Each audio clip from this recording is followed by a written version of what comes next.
A proceder al cierre de este seminario sobre historia, literatura, memoria histórica, que bueno, que aunque se ha centrado en el pretexto de la guerra de la independencia y de las Cortes de Cádiz, la construcción nacional, de la iconografía nacional en relación con la ficción y la iconografía, la novela, el teatro, el cine, la televisión, ya habéis visto que hoy, bueno, pues se ha ido concretando o ha ido acercando el listón de la historia a acontecimientos más cercanos, porque también se pretendía una reflexión un poco más genérica para plantear todas las aristas y todos los problemas que conlleva la relación entre historia y literatura.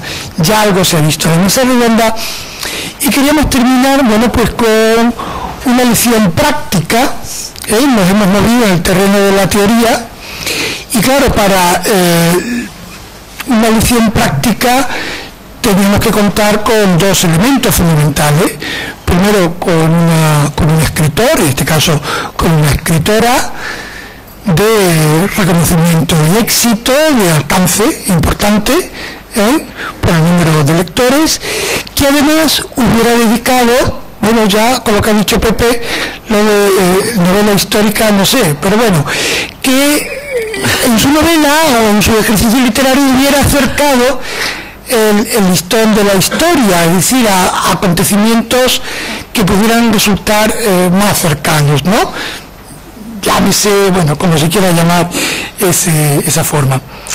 Y bueno, como ella se ha empeñado en contarnos los episodios de una historia, de una guerra interminable, en relación, claro, pues ya se lo imaginan ustedes, con la guerra civil y la posguerra española, que se ha convertido, junto con la guerra de la independencia, en los dos grandes momentos de la historia de España, dos momentos terribles. Lo que sucede es que, claro, desde hace 200 años, pues claro, obviamente nadie está vivo, nadie tiene ya memoria de aquello, aunque como se ha visto a lo largo de estos días, no ha habido ningún tipo de consenso y el relato, a través de la literatura, a través del ensayo y de la pintura, pues ha sido un relato muy fragmentado y muy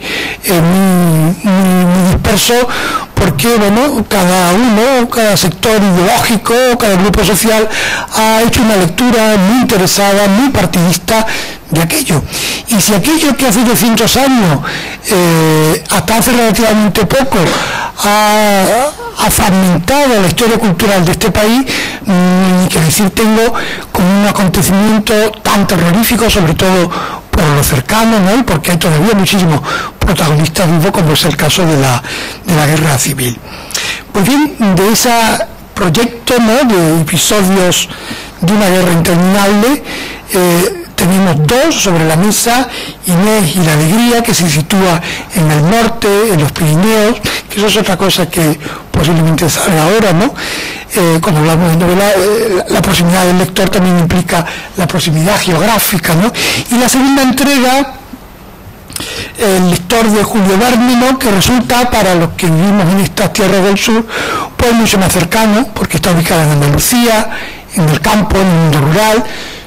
Unas historias sobre la Guardia Civil, y claro, todos conocemos, hombre, no, en mi caso no por memoria directa, pero sí por memoria pues de mi padre o de algún tío mío, pues historias de guardias civiles, ¿no? En algunos casos tan cercanas como que tenemos familiares que en su momento, en estos años 40 y 50, se metieron en este cuerpo, ¿no?, que tiene tanto de leyenda, ¿no?, además de lorquiano.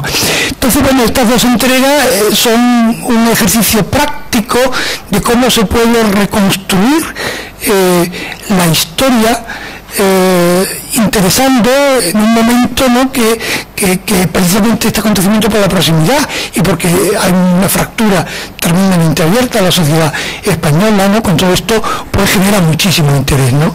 Y nada mejor que para todo ello la persona que concita toda esa mirada, tanto desde el punto de vista teórico como desde el punto de vista práctico, como por el reconocimiento de los lectores, es Almudena Grande, que con muchísima amabilidad y gentileza, pues aunque es vecina nuestra porque está brindando una magnífica ruta, pues ha cruzado la bahía, nunca mejor dicho, para estar entre nosotros, y además literalmente. Entonces, bueno, estás en tu casa, sé que estás en tu casa, que no es la primera vez que vine, bueno, te doy las gracias por venir aquí y compartir tu tiempo con nosotros. Uy, vaya. Muchas gracias a ti por invitarme y tener la oportunidad de reencontrarme con viejos amigos y de estar en Cádiz otra vez. Y hasta gracias por haber tenido la ocasión de coger el primer catamarán del verano, que es una cosa que me gusta mucho. Bueno, pues yo he llegado a tiempo de oír parte de la mesa redonda anterior y este curso se llama Contar la historia de Benito Pérez Galdós, Arturo Pérez Reverte. Yo soy ligeramente más joven que Arturo Pérez Reverte, no sé si soy más joven que Benito Pérez Galdós, que me parece que ha sido el gran ausente de la mesa redonda a la que yo he asistido. Antes de hablar de Galdós, voy eso sí, si me permitís, a tomar posición sobre algunas cosas que se han dicho aquí por alusiones. Yo estaba ahí sentada y he sido muy prudente. La primera es que Pedro I fue un rey buenísimo.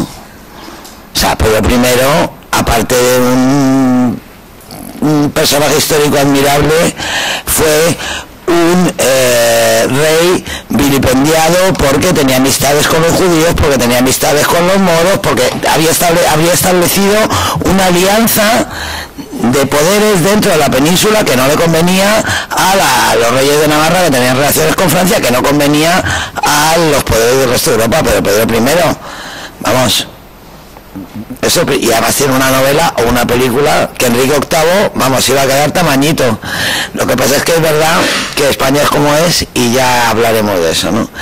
La segunda cosa que quiero decir es que me hace mucha gracia, yo soy historiadora de formación, yo estudié historia en la universidad, y yo cuando llegué a al momento de elegir la especialidad no elegí contemporánea porque me parecía muy vulgar. Yo es que era novelista desde pequeñita, antes de escribir novelas ya era novelista, era novelera por lo menos, ¿no? Entonces la contemporánea me parecía muy vulgar, y la ironía de la vida es que al final, en la otra punta de mi vida, pues ahora a lo que más me parezco yo es a mis colegas que hicieron contemporánea. Y de lo que me he dado cuenta después de haber estudiado historia en la universidad y de haber escrito sobre la historia reciente de mi país, yo creo que en casi todos mis libros, eso ya lo contaré después, he llegado a una conclusión que a mí me vale para explicarme las cosas, que tiene que ver con la verdad, con lo que se ha contado aquí de la verdad y la verosimilitud. La regla de oro de la historia es la verdad. La regla de oro de la literatura es la verosimilitud. Eso hace que un historiador y un novelista sean como dos coches que se cruzan a la misma velocidad por la misma carretera en direcciones contrarias. Un historiador tiene que documentar exhaustivamente un episodio que ha tenido que existir en la realidad aunque parezca mentira. Ese es el trabajo de un historiador. Un novelista tiene que inventarse de cabo a rabo una historia de ficción que es mentira pero que tiene absolutamente que parecer verosímil. Ese es el trabajo de un novelista. Digamos que hacen lo contrario y hacen lo mismo a la vez. Y la ventaja que tenemos los novelistas para contar la historia tiene que ver con esa condición, porque los historiadores naturalmente tienen imaginación.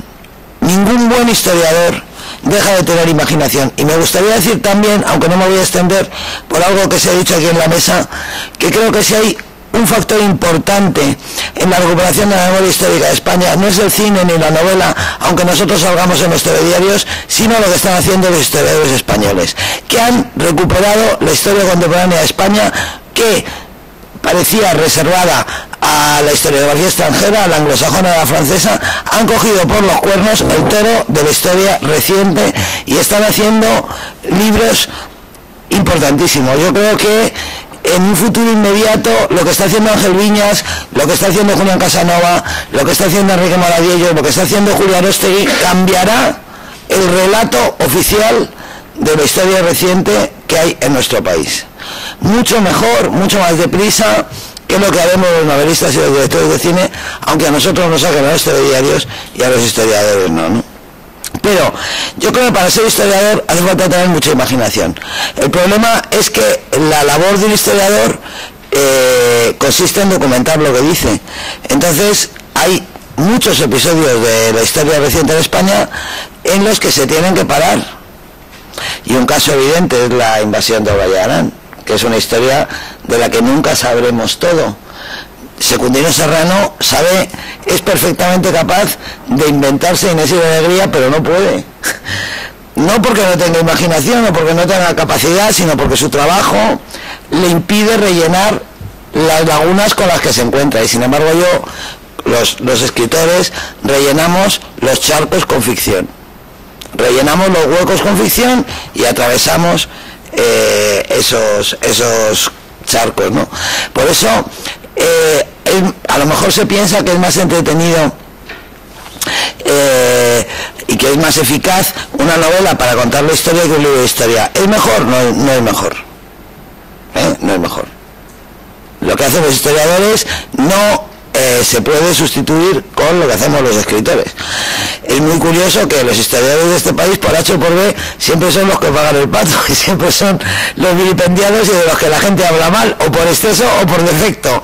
No es verdad. Es verdad que la literatura da una dimensión distinta a la historia que puede hacerla mucho más asequible. Ahora, lo que cuenta un trabajo exhaustivo de documentación, y voy a aprovechar para recomendar un libro que es una cosa que me gusta mucho. Aquí en Cádiz hay un caso muy reciente y muy admirable, que es el libro que un periodista del diario de Cádiz, que se llama Tano Ramos, ha escrito sobre Casas Viejas, un tocho de 500 páginas que probablemente será muy aburrido de leer para los que no están enfermos de la época como yo, pero lo que cuenta ese libro es insustituible. O sea, ninguna novela, por muy bien escrita que esté, es tan apabullantemente incontestable como ese libro. Eso es lo segundo que quería decir. Lo tercero que quería decir es que voy a evitar describirme como novelista histórica o no, porque como yo ya he sido novelista erótica, luego novelista femenina, luego novelista decimonónica, pues ya lo de histórica me ha pillado ya muy mayor. Entonces no voy a entrar en esa discusión. Les voy a contar un poco la historia de mi vida, ¿no? Porque yo de pequeño leía mucho y tenía muy poco dinero, como casi todos los niños, ¿no?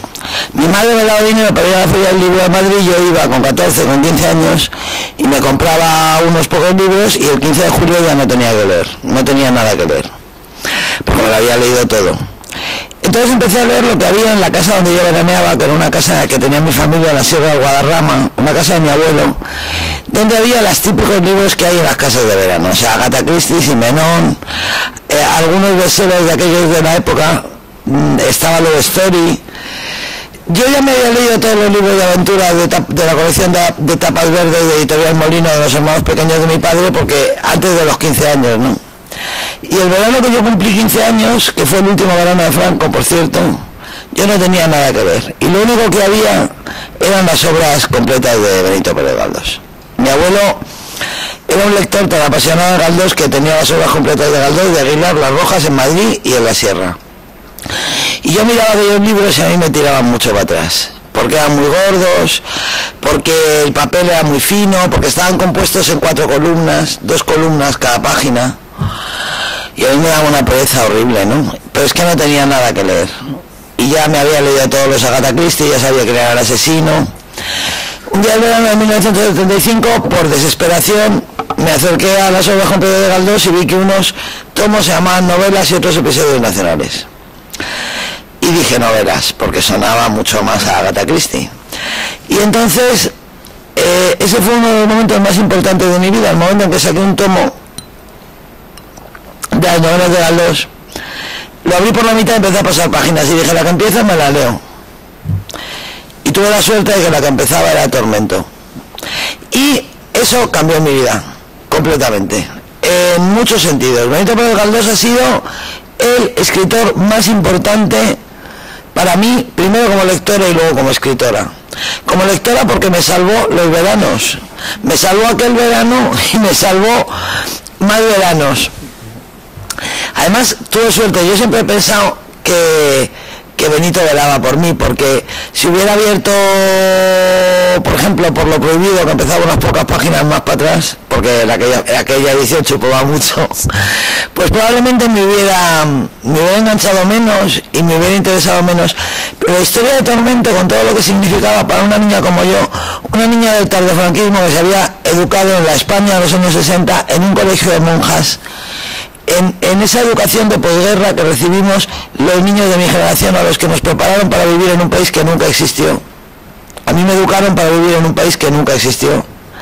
En aquel momento, leer la historia de un cura que se enamoraba y acosaba y destrozaba la vida de una huérfana, y que ese cura, siendo un personaje negativo en la novela, ni siquiera fuera perverso y malvado, sino que sufriera y que tuviera como momentos en los que el autor de la novela se apiadaba de él, aunque se apiadaba más de la huérfana, que además estaba sujeta a tenía una hermana que era un desastre y unas parientes lejanas que eran odiosas, ¿no?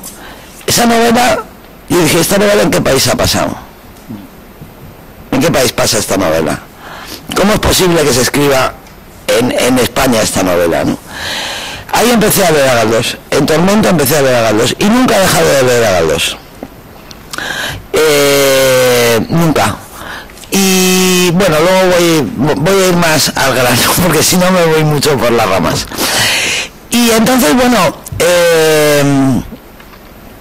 por eso cuando en un momento de mi vida reciente me encontré con una encrucijada que ahora les contaré, para mí fue automático pensar en Galdós, porque siempre tengo presente a Galdós. No es una cosa a la que yo me tenga que acordar, no es un autor del que yo me tenga que acordar, siempre lo tengo presente.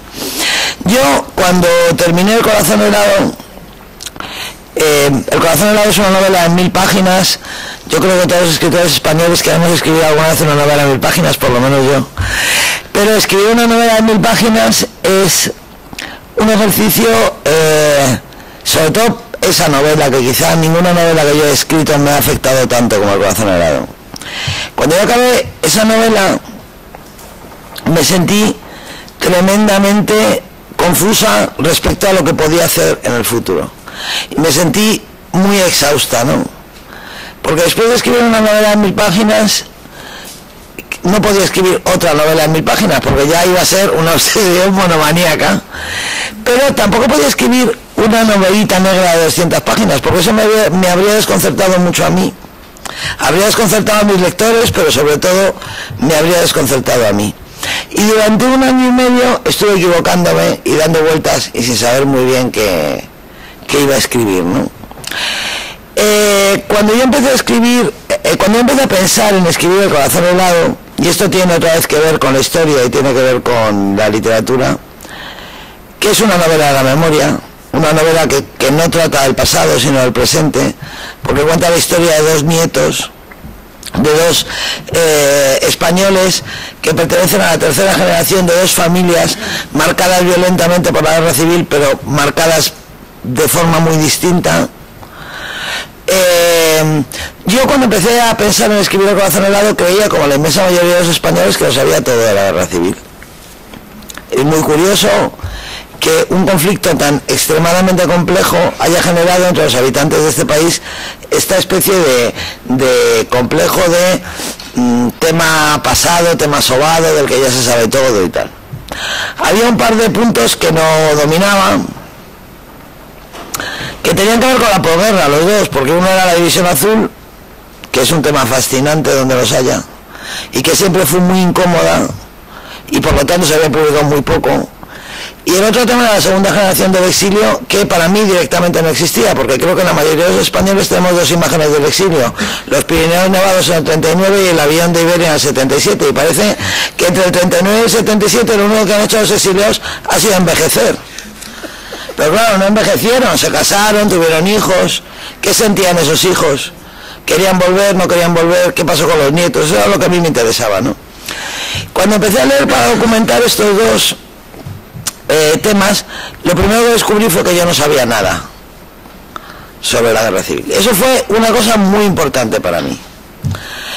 Y yo creo que sería una experiencia que compartiría una gran cantidad de mis compatriotas si se tomara el trabajo de verse, por ejemplo, un libro como Recuérdalo tú y recuérdalo a otros, de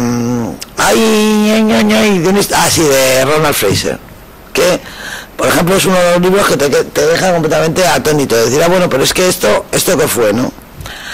Y entonces, ¿qué pasó? Pues yo me enganché a la historia de España. Yo, que no había querido estudiar contemporánea cuando acabé la carrera, porque era una vulgaridad, y que estudié prehistoria para ser Indiana Jones, pues me enganché a la historia de España. Me enganché como se enganchan los niños a los videojuegos, igual. Me leí un libro y cada uno de esos libros me obligaba a leer 4 libros más, entre los cuales cada uno de esos 4 libros me obligaba a leer 4 libros más, y así sucesivamente. Llevo 10 años aproximadamente leyendo sobre la historia reciente de España. Ahora ya leo novelas de vez en cuando. Durante muchos años no leía nada. En medio leía ficción, leía no ficción, he leído libros de memorias a porrillo, novelas escritas en la época y en la transición, y literatura del exilio. He leído propaganda fascista, propaganda republicana. Bueno, durante todo ese tiempo yo me fui encontrando con una serie de historias de la posguerra que me llamaban mucho la atención, que me parecía que prometían novelas, y que a mí no me servían, porque yo había tomado la decisión de exiliar a los Fernández, a la familia republicana del corazón helado, y había elegido contar la segunda generación del exilio. Luego no podía contar la posguerra del interior, salvo que escribiera una novela de 3.000 páginas, lo cual era un poco excesivo. Entonces yo, esas historias que yo no las iba buscando, que las fui encontrando, porque yo no leía para documentar ni para buscar historia, yo leía solamente para comprender. Sigo leyendo para intentar comprender, y todavía no lo he comprendido todo.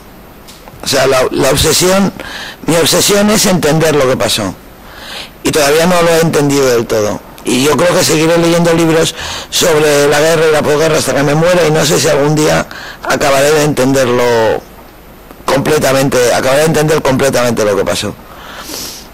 Pero yo no leía para encontrar historias, eran historias que me encontraron a mí, y yo las fui apuntando en un cuaderno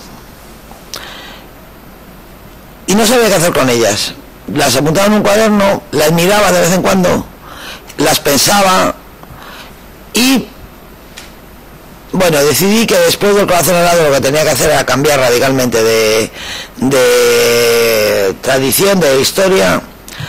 Cogí la invasión del Valle de Arán, que era como la más intensa de las historias que había descubierto a priori. Ahora ya no estoy tan segura de que sea la más intensa, pero digamos era como la más llamativa, ¿no? Porque era una aventura épica, un ejército intentando hacer que los aliados por una vez hicieran lo que tenían que hacer, que era invadir este país y derrocar a un aliado del eje. España, entre otras cosas, es un país tan raro y tiene una historia tan rara, y tenemos unos problemas tan grandes, porque España es la excepción universal a la regla: los amigos de mis enemigos son mis enemigos. O sea, los aliados, después de la Guerra Mundial, hicieron la excepción de ese silogismo y decidieron que el amigo de sus enemigos era su amigo. Y aquí estamos, ¿eh? Entonces, bueno, pues elegí la invasión de Arán porque me pareció que... Y entonces decidí que iba a hacer un guión de una película, porque yo siempre escribo a partir de una imagen, y la idea de la invasión, la historia de la invasión, a mí me dio una imagen de una mujer que cabalgaba hacia los guerrilleros con un revólver, con una pistola y con 5 kilos de rosquillas. Los 5 kilos de rosquillas eran una cosa muy vernácula, pero el resto era como una imagen de un western, ¿no? Una mujer armada a caballo por el monte, ¿no? Que va...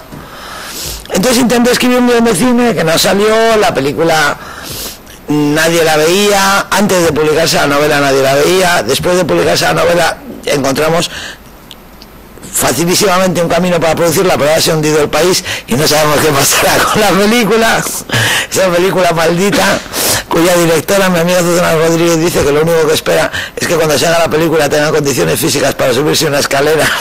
No lo tiene muy claro, porque ya llevamos 8 años y lo que nos queda. Bueno, Y aquello fue un error, no me salió. Yo intenté escribir un guión de cine y no me salió. Y después de 1 año y medio equivocándome, tardé muy poco tiempo en acertar, que es lo que suele ocurrir en la vida. O sea, tardas mucho tiempo en equivocarte y muy poco en acertar. Estaba otra vez en un callejón sin salida, no sabía otra vez qué hacer y de repente descubrí lo evidente, y lo evidente era: ¿qué voy a hacer? Voy a escribir novelas, que es lo que sé hacer. No, era... Entonces, la historia de Arán y sus compañeras, todas esas historias que yo tenía escritas en un cuaderno, que no sabía qué hacer con ellas, las cogí idealmente, las puse idealmente sobre una mesa, las miré y vi que me salían 6 novelas. Y vi que me salían 6 novelas que me permitían recorrer 25 años de la posguerra española, desde el año 39 hasta el año 64, año en el que el régimen celebra sus 25 años de paz, y año en el que, en mi modesta opinión, empieza la transición española, cosa que los padres de la transición no estarán de acuerdo conmigo, pero yo creo que es así, ¿no? En 1964-65 este país empieza a cambiar en una dirección que es lo que hace posible que 10 años después la transición sea tan fácil. No fue un milagro ni una hazaña de 4 claros hombres de Estado, sino el fruto de la transformación de todo un país, ¿no? Bueno, yo vi aquellas novelas y pensé que tenía la posibilidad de escribir 6. ¿Y en quién pensé? En Galdós, claro, me acordé de Galdós. Yo siempre había pensado en Galdós, ya lo he dicho antes, pero es que además Galdós había marcado el camino. O sea, lo que yo quería hacer lo había hecho Galdós antes, y lo había hecho después Max Shaw imitando a Galdós. Entonces yo tenía la posibilidad de engancharme a ese carro, siguiendo a Max Shaw, que seguía a Galdós. Solamente la posibilidad de intentarlo para mí fue tan emocionante, para mí fue tan... Era una posibilidad tan maravillosa y tan intensa, y encajaba tan bien con lo que yo podía soñar con hacer en esta vida, que decidí intentarlo, ¿no? Entonces, Galdós lo había hecho ya. Es muy curioso que en una mesa como la que ha habido aquí no se haya hablado de Galdós, porque Galdós inventó un modelo clarísimo de contar la historia en novelas que no tiene nada que ver con la novela histórica anglosajona, que es un modelo absolutamente literario, que no tiene nada que ver, los episodios nacionales no tienen nada que ver con novelas como las de Marie Renault, en las que el Imperio Romano, por ejemplo, es un telón. No, es otra historia, ¿no? Galdós, además, el proyecto literario de Galdós está muy claro. Él escribió 2 tipos de novelas, porque a él le interesaba contar el tiempo en el que él estaba viviendo. Él quería contar la España en la que él vivía. Por eso escribió unas novelas que se llaman novelas contemporáneas, en las que contaba, él mismo las tituló novelas contemporáneas, para contar la España en la que él estaba viviendo. Pero como no podía entender ni él ni sus lectores la España en la que él estaba viviendo, sin saber de dónde venía esa España, escribió otro tipo de novelas, que son los episodios nacionales, en los que narra el origen de la España en la que él vive. Un proyecto literario absolutamente admirable, ambicioso y coherente.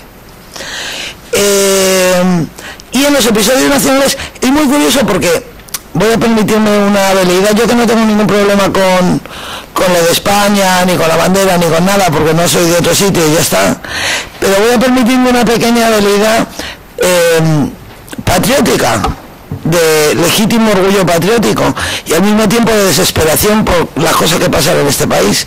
O sea, en este país todavía a las novelas cortas se las llama nouvelle, aunque Miguel de Cervantes escribió las novelas ejemplares, que por un lado son un prototipo de novela corta y por otro lado son un prototipo de novela de género. Sin embargo, en España todo el mundo sigue diciendo que la literatura de género la inventaron los americanos en los años 20 del siglo XX. Bueno, pues de la misma manera que digamos, Cervantes está ausente de debates en los que debería estar en el centro, porque bueno, como ya fundó la novela moderna, ya con eso que se dé por satisfecho, ¿no? Pues de la misma manera Galdós está ausente de un debate que en realidad, bueno, pues de alguna forma debería nacer a partir de él. ¿Qué hizo Galdós? Galdós construye una historia de ficción y la encaja en el marco de un acontecimiento histórico real. Eso es lo que hace. De tal manera que los personajes con mayúscula de la historia de verdad, Churruca, Manuela Malasaña, los que hagan falta, interactúan dentro de su novela con sus personajes de ficción. Ese es el modelo de los episodios nacionales. El modelo que Max Aub siguió en el exilio mexicano años después para contar la Guerra Civil Española. El laberinto mágico de Max Aub, los 6 campos de Max Aub, son adoptan, digamos, y adaptan a su época el mismo modelo galdosiano de los episodios, ¿no? En las novelas de Aub entran y salen los personajes reales exactamente igual que en las crónicas de batallas de Galdós. Aparecen en su puesto de mando los generales, aparece Agustín Aragón disparando el cañón, aparecen los protagonistas de la historia verdadera, Carlos IV, Godoy, entrando y saliendo de las novelas, y no son figurantes, sino absolutos protagonistas cuya acción determina el destino de los personajes de ficción. O sea, en las novelas de Galdós, a diferencia de lo que ocurre en mucha novela histórica, especialmente de la anglosajona, los personajes reales no son figurantes. No se trata de contar, como insinuó el egipcio, la vida de un escriba que ve de lejos al faraón y cuenta muy bien todo lo que pasa alrededor, pero el faraón no interviene. En los episodios nacionales los reyes, los generales intervienen y se convierten en personajes reales de la novela. Max Aub adopta el mismo modelo, de tal manera que en los campos de Aub pues entran y salen Largo Caballero, Juan Negrín, tal, hablan, se cuentan, se tal. Ese es el modelo que yo adopté, y esa es la tradición en la que yo he tenido la osadía y al mismo tiempo la felicidad de situarme, ¿no? La osadía de situarme, y me hace sumamente feliz haber tenido esa osadía. Y por eso yo le puse de título a mis libros episodios, y a mí me hubiera gustado tener el valor de llamarlos nuevos episodios nacionales. Y durante mucho tiempo pensé en llamarlos nuevos episodios nacionales, porque hay una tradición en la literatura en la que cuando un escritor homenajea a un escritor mayor y duplica de alguna forma o versiona un libro suyo, la forma de hacer explícito ese homenaje es poner el adjetivo nuevo delante del título del autor mayor, digamos, ¿no? Pero no me atreví, y ahora a veces me pesa, no me atreví porque en España me pareció que nacional todavía era un adjetivo muy vinculado a uno de los bandos que lucharon en la guerra, y que nacional, como tantas otras palabras en España, es una palabra hurtada al total de la población, ¿no? Yo pensé que si yo ponía, cuando Galdós escribió nacionales, episodios nacionales, él estaba escribiendo en una España distinta a la España en la que escribía yo, y el adjetivo nacional tenía un sentido distinto al sentido que habría tenido en el momento en que yo podría haberle puesto nuevos episodios nacionales a mi serie. Me habría gustado, al final no me atreví, y decidí titular los episodios de La Interminable para subrayar lo que estas novelas tienen en común. Yo sigo a Don Benito hasta el final. Entonces, igual que los episodios nacionales, mis novelas son novelas independientes, que empiezan y terminan, que se pueden leer por separado, aunque naturalmente se pueda correr el riesgo de reventar alguna sorpresa de las novelas anteriores, ¿no?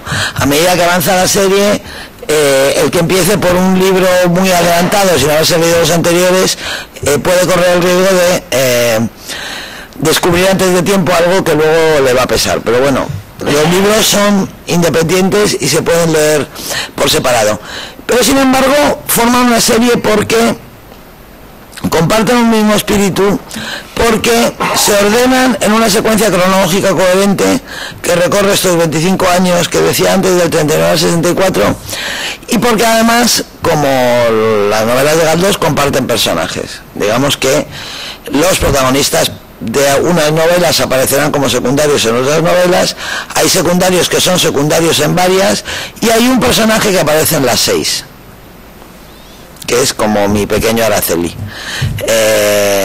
que va a aparecer en las 6 novelas, ¿no? Pero además estas 6 novelas cuentan esos 25 años de la historia de España desde una óptica determinada, que es la óptica de la resistencia. Son novelas de resistencia, por eso son la crónica de una guerra interminable. Es la historia de los que dijeron que no, de los que dijeron que con ellos no contaran, de los que no se rindieron, de los que siguieron luchando por la libertad, por la democracia, por los derechos, de los que ahora disfrutamos los españoles, de ahora, durante los 25 años durante los 37 años que duró la dictadura. Esas historias de resistencia no siempre van a tener las mismas características. Las 2 primeras novelas son novelas de guerrilla, contadas desde 2 lugares completamente distintos. La primera es la historia de una mujer que cuenta desde el cuartel general de un ejército guerrillero, y el segundo es un niño pequeño, un niño de 9 años, hijo de un guardia civil, que cuenta desde la casa cuartel de un pueblo de la Sierra Sur de Jaén, en el momento de máxima represión que representaron los últimos años de la década de los 40. A partir de la tercera, la guerrilla desaparece, porque yo por mí podría haber seguido escribiendo novelas de la guerrilla hasta el día de mi muerte, pero tampoco puedo. Pero son todo historias de resistencia, historias que cuentan cómo fue la vida de los que no quisieron pasar por el aro. Aunque a veces la resistencia sea tan elemental, tan silenciosa, tan imperceptible como empeñarse en ser feliz en determinadas condiciones, o empeñarse en mantener un estado de normalidad casi clandestino, ¿no? No siempre va a haber resistencia armada, no siempre va a haber guerrilla, ¿no? Bueno, pues claro, para mí esta serie ha sido un acontecimiento en mi vida, ha sido un empeño que, digamos, ha cambiado un poco el horizonte de mi vida, porque me va a tener entretenida. Pues yo calculo que acabaré la última de estas novelas en el año 19. Probablemente se publicará la última en el 20 o en el 21, o sea, van a ser 10 años, 10 u 11 años escribiendo 6 novelas que en realidad son una sola obra, porque para mí las 6 son una sola, ¿no? Y ha cambiado también mi óptica sobre mi propia obra, porque le ha dado sentido, le ha dado coherencia, ¿no? Resulta que al final, porque casi nunca se trabaja en balde y porque todo lo que lees sirve para algo, pues resulta que al final, cuando acabe estas novelas, mi carrera literaria será también una pequeña réplica de la carrera literaria de Galdós, porque yo también habré escrito novelas contemporáneas y habré escrito novelas que fundamentan el origen de las contemporáneas. Lo que pasa es que lo hice al revés. Ahora que tengo mucha más perspectiva sobre mi carrera, me doy cuenta que todos los episodios tienen un epílogo. Es verdad, hay una cosa que es importante también y que no quería contar y que no quería dejar de contar. Todos mis episodios tienen un epílogo que sitúa a los personajes de la novela al otro lado de la muerte de Franco, al otro lado de la transición. Un epílogo que a algunos críticos les gusta, a otros no, que mucha gente no entiende, pero a mí me da igual, porque creo que a medida que vayan avanzando las novelas se entenderá mucho mejor qué es lo que quiero hacer yo con eso, ¿no? Ese epílogo tiene 2 sentidos. En primer lugar, darle a mis personajes el único final feliz que les puedo dar. que es haber sobrevivido al dictador, porque como muy bien ha dicho Juanjo, que escribió Gil de Viedma una vez, de todas las historias de la historia, la más triste sin duda es la de España, porque termina mal. Entonces, como la historia de España termina mal, el único final feliz que yo les puedo dar a mis personajes es hacerlos sobrevivir, hacerles llegar al otro lado, digamos que permitirles que conquisten la paz, esa paz que no llegó para ellos en el 39, ¿no? Pero además, a mí me interesa situar a mis personajes al otro lado de la muerte de Franco, porque en el fondo el sentido que tienen estos episodios son una forma de explicar la transición, de explicar los orígenes de la actual democracia española, una democracia única en su género, una democracia sin parangón en Europa, en un continente donde todos los estados democráticos se han fundado en su tradición antifascista, en su tradición democrática, donde las democracias europeas han rendido honores a las generaciones que lucharon para consolidar los derechos y las libertades de sus ciudadanos, excepto este país en el que vivimos, donde en el año 77 se fundó una democracia exclusivamente en la soberbia de unos señores que decidieron que ellos eran la pera limonera y que lo iban a hacer todo solos y que lo iban a hacer todo muy bien. Entonces, la democracia española es una democracia aérea, una democracia sin raíces, no hunde sus raíces en su propia tradición democrática. No solamente no reconoce su tradición democrática, sino que reniega de su tradición democrática. Eso tiene que ver con lo que ha dicho Juanjo antes, ¿no?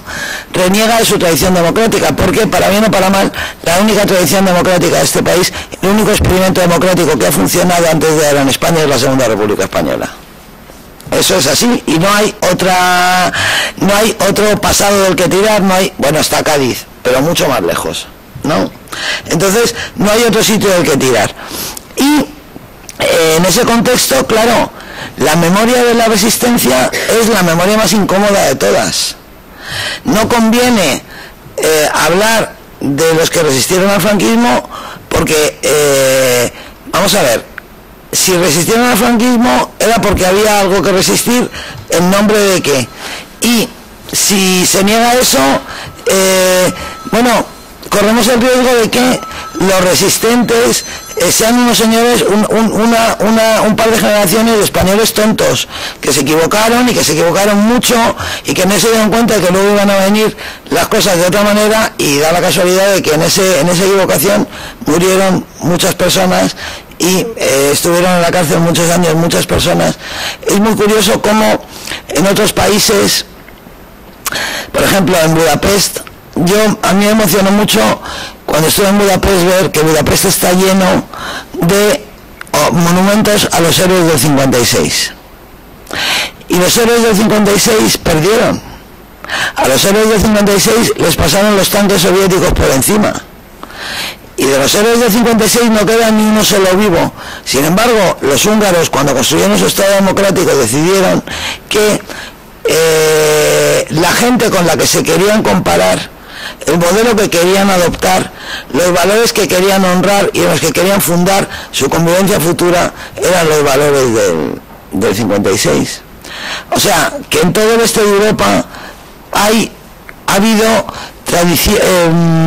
democracias que se han fundado en el reconocimiento heroico de una derrota. Digamos que lo de que la República hubiera perdido la guerra no es óbice para poder recuperar sus valores, poder recuperar su ejemplo como elemento clave para la identidad nacional.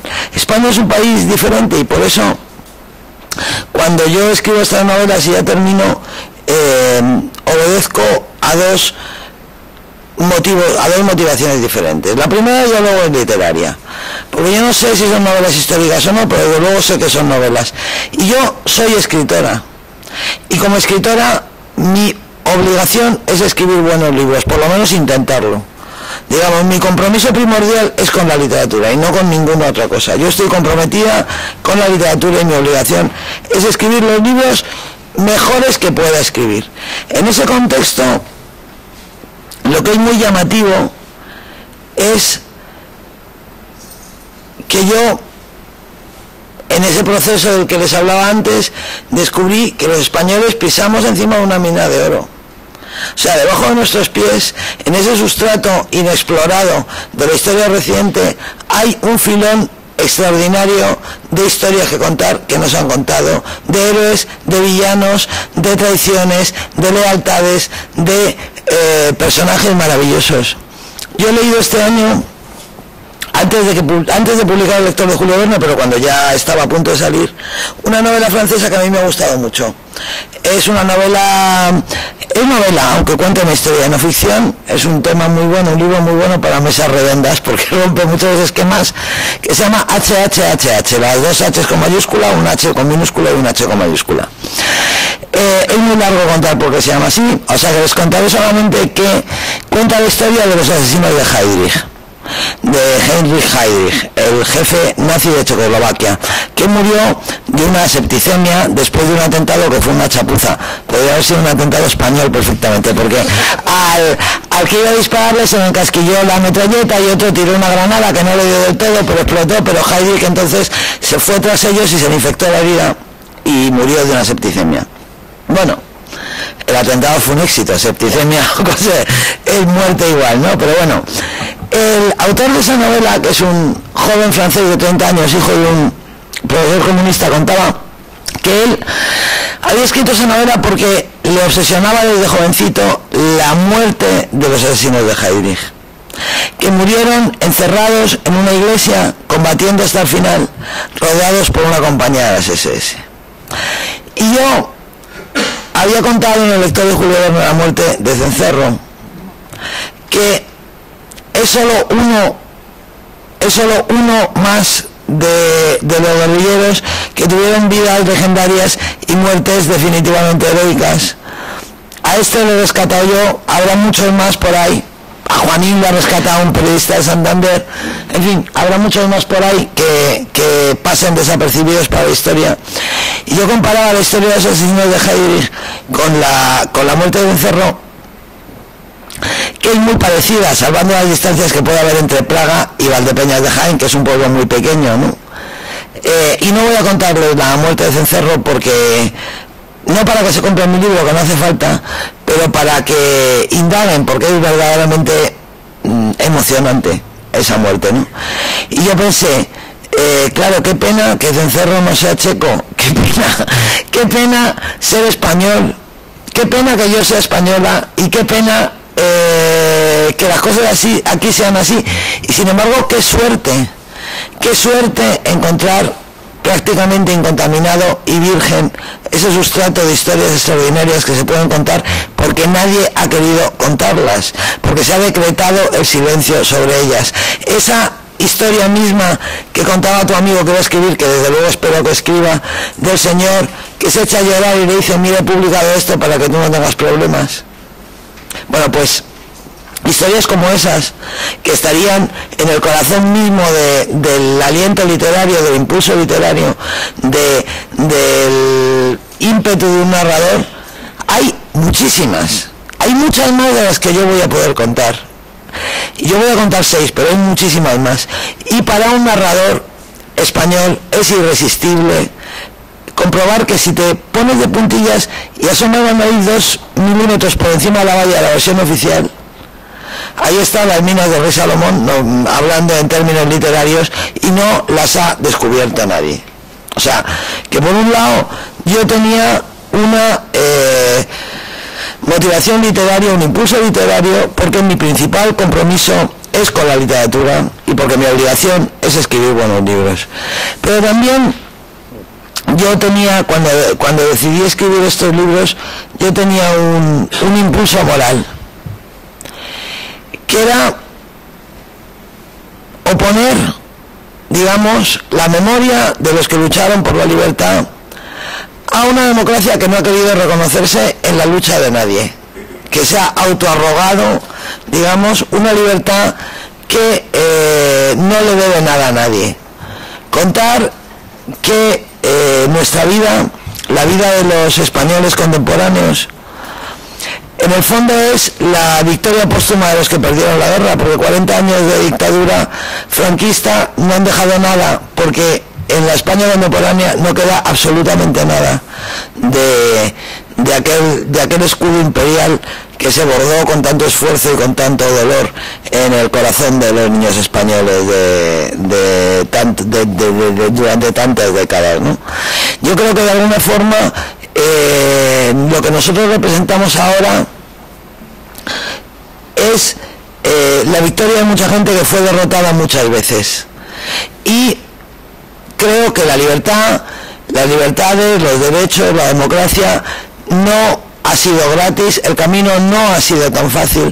Si la transición pudo ser un éxito apabullante en el año 75 fue porque en este país habían pasado muchas cosas durante los 40 años anteriores. Si a mediados de los años 60 se pudo formular una oposición más moderna, se fundó comisiones obreras, se fundó la versión actual de UGT, se cambió, digamos, de estrategia de lucha política para presionar en la dirección que la transición se revelaría adecuada, fue porque antes de eso durante 25 años se había mantenido encendida la llama de la resistencia, se había mantenido encendida la llama de la libertad. Había habido gente en este país que había dicho que no, mucha más gente de la que ahora dice que no, en condiciones infinitamente más atroces de las que vivimos nosotros ahora, y no me quiero poner mitinera, pero esa es la verdad.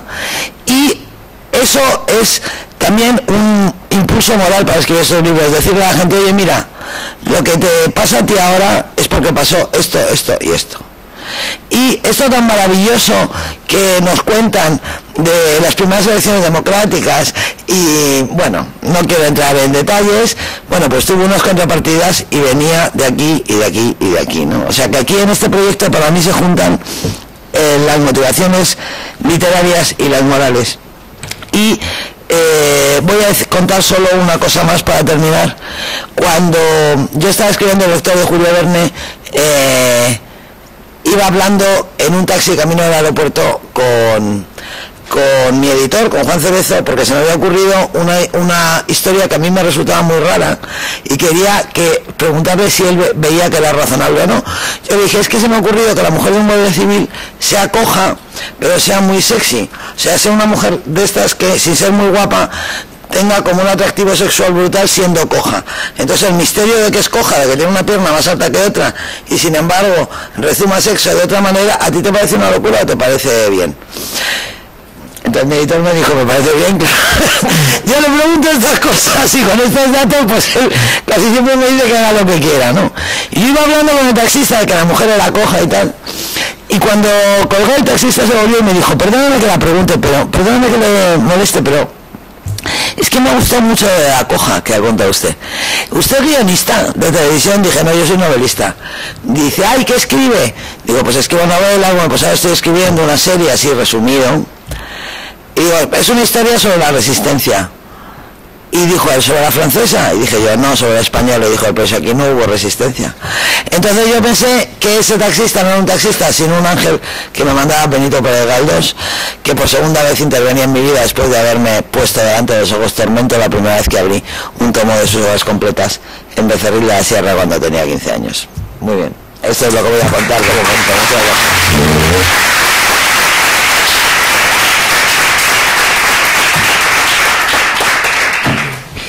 Muchísimas gracias, Almudena, por esta lección práctica de cómo se construye una novela histórica, que, bueno, según Pepe habría que llamarlo de otra manera, de acuerdo con el modelo que inventa de una manera muy sagaz Pérez Galdós, y me ha parecido una espléndida, una claridad fantástica. Que llevo mucho tiempo pensando en esto, por eso os dije que sí, porque para mí contar esto es muy fácil, porque llevo años pensando solo en esto. Muy bonito, una actuación muy bonita. Bueno, si alguien quiere preguntar algo, bueno, vamos a aprovechar que está aquí, ¿no? Sí. Yo nada más felicitarlo a saber a una que se dio las novelas. Y antes cuando ha dicho Juanjo lo de si la novela, la historia se podía novelar o no, yo creo que la novela ha dado en el punto, como Pérez Galdós, novelando episodios reales mezclados con la ficción, y Y bueno, y no sé si, bueno, además que está documentado, ¿no? Por ejemplo, el último libro del lector Julio Verne, yo la verdad no tenía ni idea de la guerrilla del sur, porque siempre yo la situaba en el norte. ¿No? Eso es muy curioso, eso es muy bonito. Porque no imaginaba que aquí hubiera habido una resistencia, porque para salir de eso era mucho más complicado, entonces me ha sorprendido mucho y bueno, pues felicitarte porque la memoria histórica se va recuperando y son pautas que te van dando pues para ir conociendo la historia, que de otra manera esos episodios nunca se habían conocido. Pero fíjate, lo de Jaén es una cosa muy curiosa porque es la deformación que no cesa. Es que de verdad lo de la historia contemporánea de España es muy curioso. Bueno, Jaén es la provincia más montañosa de España. Tiene 3 sierras: Sierra Morena, la Sierra Sur y la Sierra de Cazorla. En consecuencia, Jaén fue la zona con más guerrilleros de España, la provincia con más guerrilleros de España.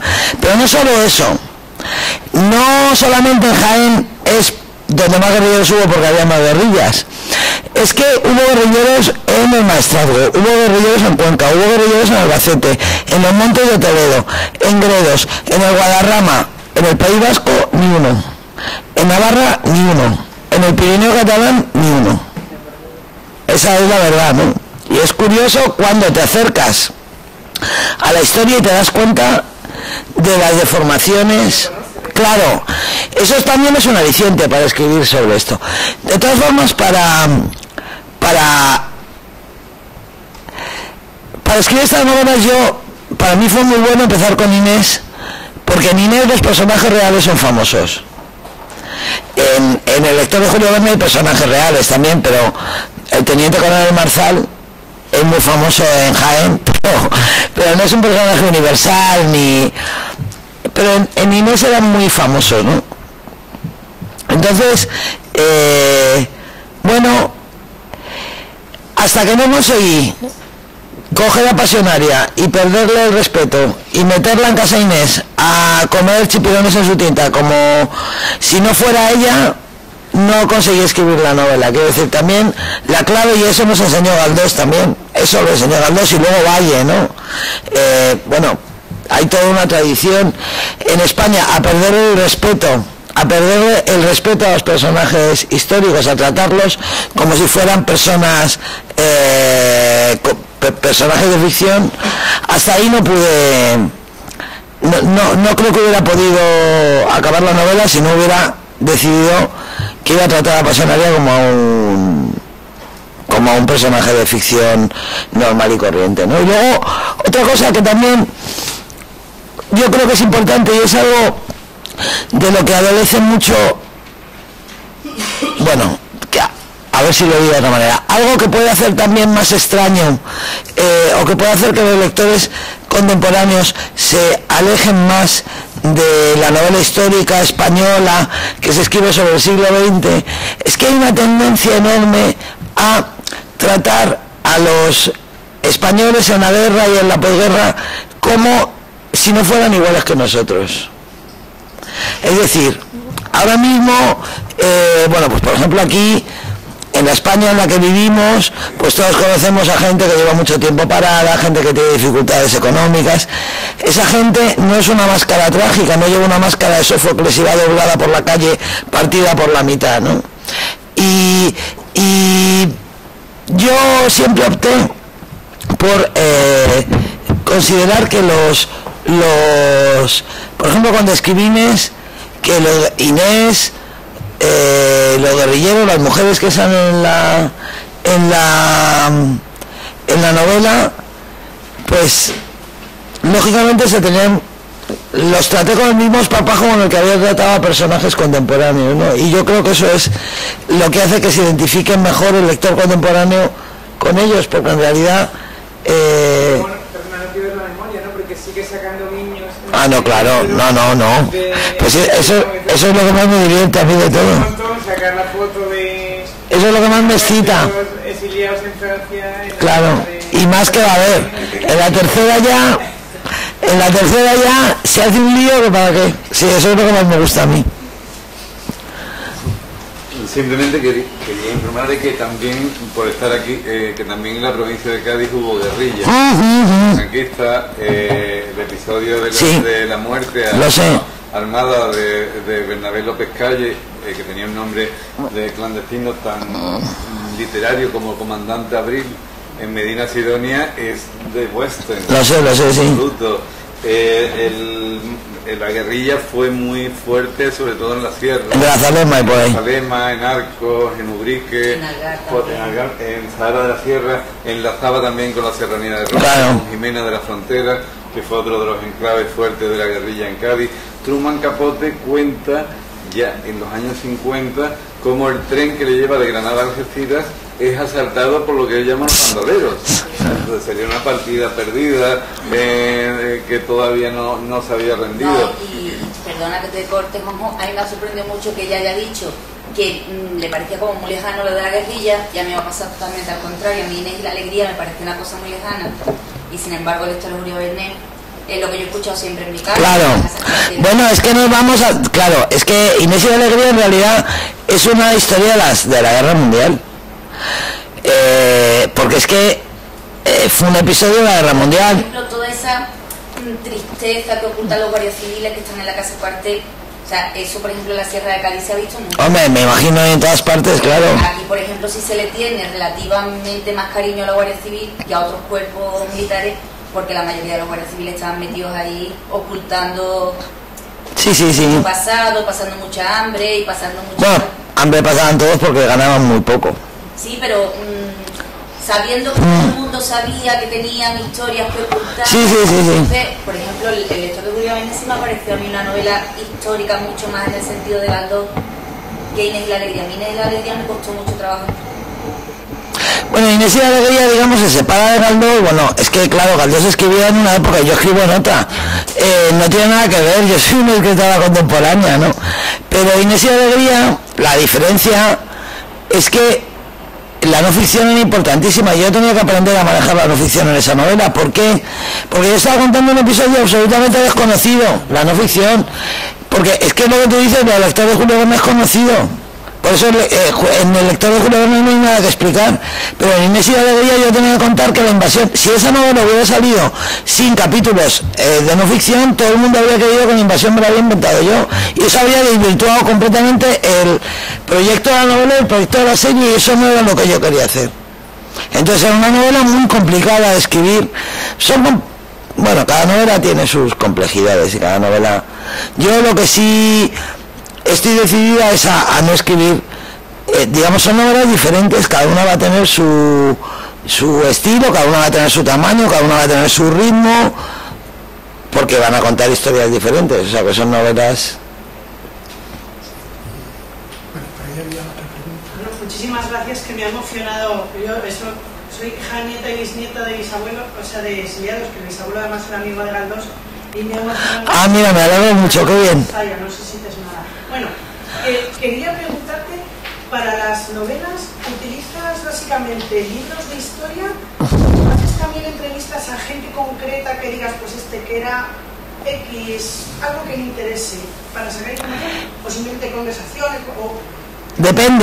Depende, porque por ejemplo, en Inés y la Alegría, sí, hablé, pero cuando queríamos hacer una película, cuando yo quería hacer un guión de una película, que era una novela, que era de historia, pero a través de una amiga mía, sí conocí a un guerrillero que fue importantísimo para mí, bueno, un guerrillero, un señor que vivía en su casa de Madrid tan ricamente, que fue importantísimo para mí, por lo que me contó, por cómo me lo contó, y sobre todo por algo que a mí me fascinó. Este hombre se llamaba Carlos Guijarro. Voy a contar su historia muy resumida para que se vea hasta qué punto tengo razón cuando hablo del filón. Este hombre se llama Carlos Guijarro, era de Madrid, cruzó la frontera en el 39 con su familia. Fueron a un campo, luego el padre fue a un destacamento a un campo de trabajo y la madre a otro campo de trabajo. El padre y la madre se enteraron de que estaban relativamente cerca el uno del otro y se las arreglaban para verse. Una de las veces les pillaron y nos mandaron, les metieron en un tren y nos mandaron a Alemania hacia el final de la guerra civil. Ellos no sabían dónde iban. Llegaron a un andén con mucha gente y allí no había soldados, había un médico con una bata blanca que dividía a la gente en unas colas, ¿no? Entonces la madre, cuando se empezó a suponer que aquello eran judíos, que qué estaba pasando, que iban a un campo. La madre se lanzó literalmente a los pies del médico y empezó a hablar en español, a decir: nosotros somos españoles, no hemos hecho nada, nosotros somos españoles, no hemos hecho nada, nosotros no somos judíos, no somos franceses, somos españoles, no hemos hecho nada. El médico debía entender el español y entonces dijo que bueno, dio una orden como que les pusieran aparte, ¿no? Pero claro, él estaba con su madre y con sus hermanos, su padre estaba en otra cola. Su padre tenía 35 años, era fuerte y el médico dijo que pasara. Entonces la madre empezó a hacer señas, se volvió a tirar a los pies del médico: mi marido es español, no nos vamos sin mi marido porque mi marido es español, por no sé qué. Como el médico dijo que no, se levantó, cogió a los niños y se puso en la cola de los que iban al campo, ella con 2 cojones. Entonces el médico la miró, le dio algo total, los metieron en un tren cerrado que iba a España sin paradas. El trato era: los devolvemos, pero a España sin paradas. Claro, el tren cuando pasaba por las estaciones ralentizaba el paso. Y entonces al pasar por Poitiers, el padre dijo: daros la mano y saltar. Entonces se dieron la mano y saltaron y se quedaron en Francia. Bueno, pues después de todo eso, el padre, él y su hermano vinieron en la invasión de... Es increíble, yo decía, pero bueno, ya habéis tenido bastante. Pues vinieron el padre, el hermano y él. A él le tocó entrar por Benasque. Tomaron una serie de pueblos. La toma de los pueblos de Inés está calcada del relato de este hombre. Tomaron una serie de pueblos y luego decidieron, les cercó la Guardia Civil. A ellos les dio igual porque ellos iban en una operación de distracción. O sea, ellos sabían que lo importante estaba pasando en Arán. Ellos iban allí a molestar, a llamar la atención y a que no supieran por dónde iban a entrar. Pero les cercó la Guardia Civil, no pudieron retirarse y pensaron: bueno, pues cada uno que se vaya a su... Porque es que lo contaba así. Cada uno que se vaya a su pueblo. A ver, los de Madrid que se vayan a Madrid, los de Sevilla que se vayan a Sevilla, ala. Y él iba con 2 de Madrid. Echaron a andar y Ignacio Fernández, desde el corazón helado, está calcado de este comentario de Carlos. Decía: nosotros como éramos de Madrid, echamos a andar, y como éramos de Madrid, pues no contamos con el euro. Y de repente el euro. Porque ellos pensaron: nosotros vamos para abajo, el euro. Y dijeron: ¿y qué hacemos para cruzar el Ebro? Entonces había un puente por el que pasaba el ferrocarril y había unas barcas al otro lado. Entonces él, con 18 años, claro, se había salvado de Buchenwald, dijo: yo voy nadando, cojo una barca y vengo. Y él contaba y decía: pero claro, yo no conté con la corriente. Entonces yo nadé, pero las barcas estaban aquí y yo fui a parar aquí. Entonces le detuvo a la Guardia Civil. Una patrulla mixta de Guardia Civil y de Ejército de Tierra. Y el teniente del Ejército de Tierra, es que me encanta, eso también lo he usado mucho, le dijo: chaval, ¿tú has cruzado el Ebro nadando? Y él dijo: sí. Dijo: tú, eso solo lo puede hacer un español, tú eres muy valiente, chaval, dame un abrazo, tal. Y entonces el teniente lo protegía. Y tanto lo protegía que cuando se separaron, le dio un abrazo y le dijo: tú no te separes del Guardia Civil que te quiere aplicar la ley de fugas. Entonces él iba todo el rato con el Guardia Civil y el Guardia Civil le decía: chaval, súbate ahí a ver. No señor, yo no me subo, que a mí me ha dicho el teniente que no me separe de usted. Y entonces claro, le inflaron a hostias, pero llegó a la cárcel de Zaragoza y tal.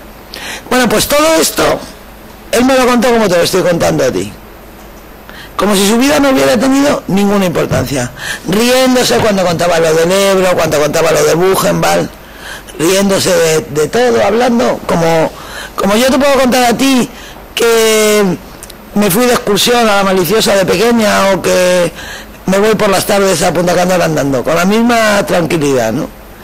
Y eso fue algo que me impresionó muchísimo, y a este hombre lo tengo yo muy presente por eso, ¿no? Cuando hablaba antes de tratar a los personajes como si fueran como nosotros, porque en el fondo eran como nosotros, frente a la tentación de la solemnidad y a la tentación de la tragicomedia. Yo me acuerdo de Carlos del Jarro hablando con ese tono, ¿no? Y luego ya conocí a esta, decía a mi mujer, y ya conocí a esta, y ya un día le dije: mira, yo no estoy para tonterías, o te casas conmigo o me vuelvo a Francia. Y entonces ella decía, bueno, y me tuve que casar. Entonces era todo así, ¿no? Y entonces, bueno, leo muchos libros, veo muchas películas. De hecho, yo vivo en una especie de burbuja. Ahora estoy oyendo a Concha Piquer y a Lola Flores todo el rato. Mi hija protesta porque estoy escribiendo una parte de Manolita que tiene que ver con esto, y voy a poner ahí pena, penita, pena de cita de la novela. Entonces estoy todo el rato oyéndolo. Bueno, veo mucho cine español, leo mucho, y si tengo oportunidad de hablar con gente, pero no la busco, acepto las ofertas, digamos. Para mí, por ejemplo, fue fundamental cuando fui a Valdepeñas de Jaén, después de escribir El lector de Julio Verne, la primera versión.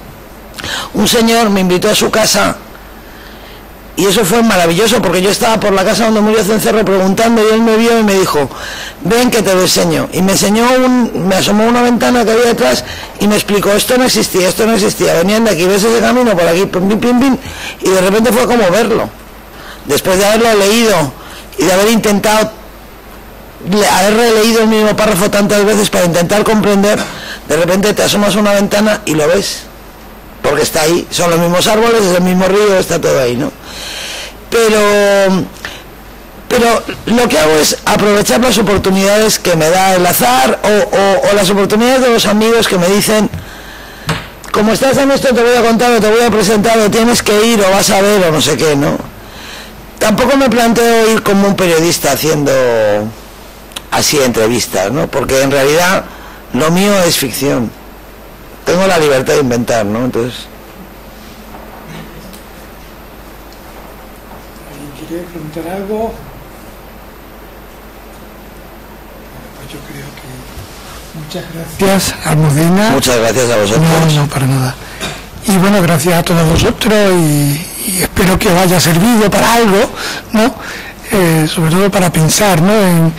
En que estas cosas, hoy que las humanidades están tan cuestionadas y todo esto, ¿no? Pues que sirve, ¿no? Para conocer nuestra historia, sobre todo para saber, ¿no? Cuáles son nuestras raíces y todo esto, ¿no? Y que muchísimas veces la historia oficial, pues eso, es eso, la historia oficial, y hay otra historia detrás, ¿no?